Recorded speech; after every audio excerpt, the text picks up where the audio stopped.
Ik ben Zoon en Jilda is 6. En je dochter dit ik jaren als zusjes. Ja. En wat verkeer heb je hier al, hè? Sieraden zoals jermbandjes en kettingen en eerbel en sleutelhangers. En dan kun je een epoxyletter eraan. Epoxy, dat is hars en dan kun je een lettermaatje. Dan bakstriët en dan dus mijn kralen. En wat is je favoriete sieraad dat je hem verkeer hebt? Omdat het een best friends ketting is. Omdat ze doen een beste vriendinnetjes, ja. Ja, ze zijn al Ierliem is begonnen op de camping in de Ardennen. Daar troffen ze een famke die wie ons sieraden meidje. En dat vonden ze zo leuk dat ze vregen hem van... we wat kraaltjes voor je skeepje. Nou, en inmiddels is het dit worden. Nou, ze halen een hele eigen sieradenwinkel.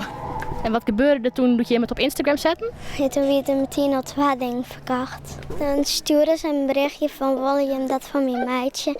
En een meidje we dat en dan sturen we het op. En wat voor reacties krijg je van meesken? Van meidje hem dit echt alle zelf. En wat zie je hem dan? Ja. Ze leren om meesken om te spreken, maar ook met Jilt omgaan en rekenen. En ja, alles, want sieraden meidjes dan ben ik altijd ontmeten van nou, hoe lang. En dan hebben ze de mietlint bij. Dus ze leren er volle meer van dan alleen nog maar sieraden meidje. En toen je hem letterlijk een eigen bedrijf gaan willen? Jawel. Ja. Omdat we dan nog populairder kunnen worden. Dit is nou hoeveelste markt is het maar, Jodda?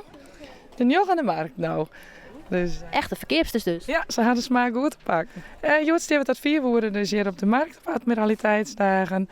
En daarna pakken we alles weer in. En dan thuis weer alles uitpakken.